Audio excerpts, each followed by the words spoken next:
What's good, everybody? My name is Jacob, and I have been a die-hard Pistons fan since 2003. I am very eager to see this team getting back to playing winning basketball.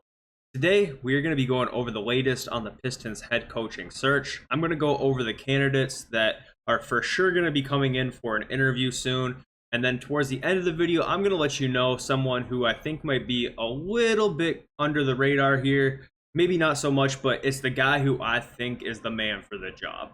So to hop right into it, there was a few candidates that were confirmed from Woj that we do have permission to interview. And the first one is actually somebody who has been with the Pistons before, and that is Sean Sweeney, assistant coach of the Dallas Mavericks. Sean Sweeney was with the Pistons during that kind of Dwayne Casey, Blake Griffin-ish era as an assistant. He has since been with the Dallas Mavericks. I think he was with the Brooklyn Nets at one point in time. I did hear a story about how Kevin Garnett was kind of going to bat for him in film sessions, telling the young guys, hey, look, listen to this guy, Sean. He knows what he's talking about.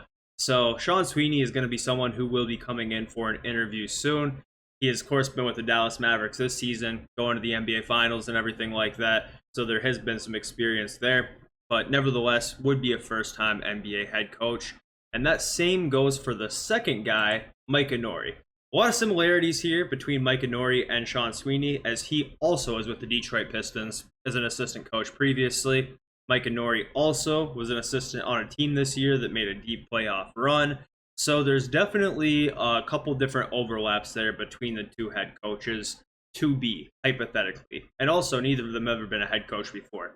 So realistically, there's actually a lot of similarities here, and they will both be confirmed getting interviewed per Woj. So those will be a couple people that are for sure going to be coming in the building. Another guy that we do know for sure as well is going to be getting interviewed is J.B. Bickerstaff. He was most recently head coach of the Cleveland Cavaliers. I don't know how I feel about this one. I'm not really too keen on bringing in an experienced head coach, as crazy as that sounds.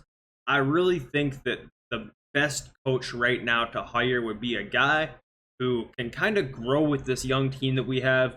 Maybe a guy that has a chip on their shoulder and really kind of wants to prove to the world that they can make it happen in the NBA as a head coach. So I'm not super high on this interview or really super high on him in general, but I also think you could do a lot worse than JB Bickerstaff when it comes to a coach. I'm just not sure if he's the right guy at the right time at this exact moment for this team.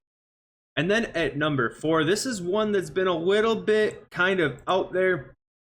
It wasn't confirmed right away by Woj that he would be getting interviewed, but Vincent Ellis this week seemed to kind of allude to that, and that is James Borrego. So James Borrego is a one-time NBA head coach previously. He coached the Hornets kind of during that turnover period when they were moving away from Kemba Walker and then into the LaMelo Ball era.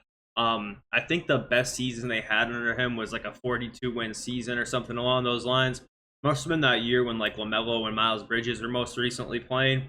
So realistically, the guy has kind of had an opportunity before, more so than the first two assistant coaches we had on this list. But at the same time, he is younger. I think he's about 45 years old. So there's definitely some potential there. I don't really know how I feel about it. The Hornets have since turned over coaches again since then, with Stephen Clifford coming in after him.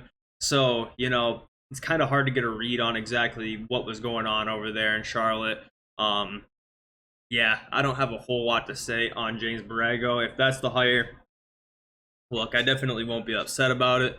But I just don't really know how I feel. I can't say I feel positive about it either. So definitely, an option regardless. And this last guy here is somebody who I think is the person who should be the man for this job. This is a guy who was previously interviewed last year before we hired Monty Williams, and that is Chris Quinn of the Miami Heat.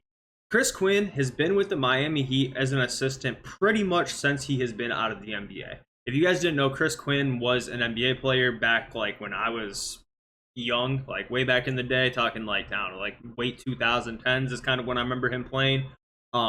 So pretty much after he retired is when he went straight into an assistant coach role with the 2014 Miami Heat. And if you guys have been around the league and watching the league for the past decade, you know that he has seen some things down there in Miami over the past 10 years.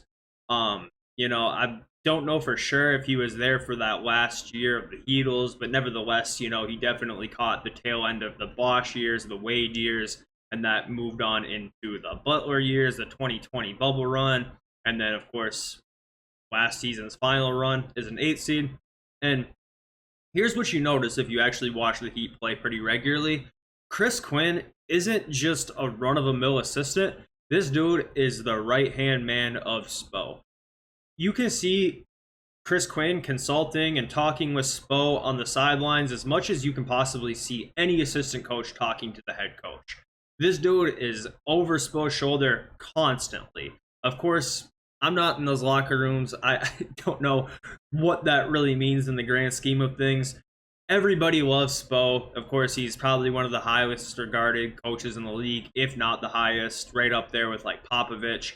And I just think that he's due for a chance at a head coach role more than anybody else.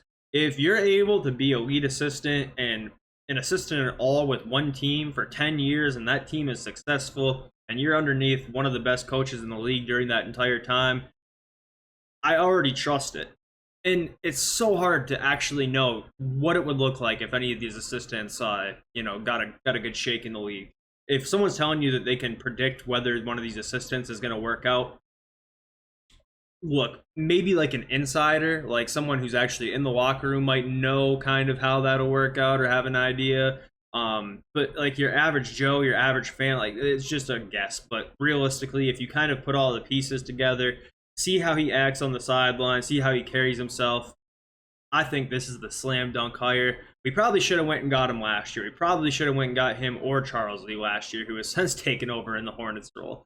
But nevertheless, there's an opportunity to right our wrongs here. I think Chris Quinn is the guy for the job. Let me know if you guys think of, or if you have a different opinion, or if you think of somebody who's maybe not on this list that I provided, who would be a good person to fill in for this spot. Realistically, the things I'm looking for are someone who's young. I want someone who's going to come in with a chip on their shoulder, feel like they have to prove something. Somebody who knows that their future is on the line with this job. Not somebody who's going to come in with a big track record of years and years of experience where if it doesn't work out, they can fall back on that experience. As kind of cutthroat as it sounds, I want somebody's career to be on the line with this turnaround of this roster. So that's where I'm at. I think Chris Quinn is in the perfect position to be that. I would be super happy if that's where we end up going.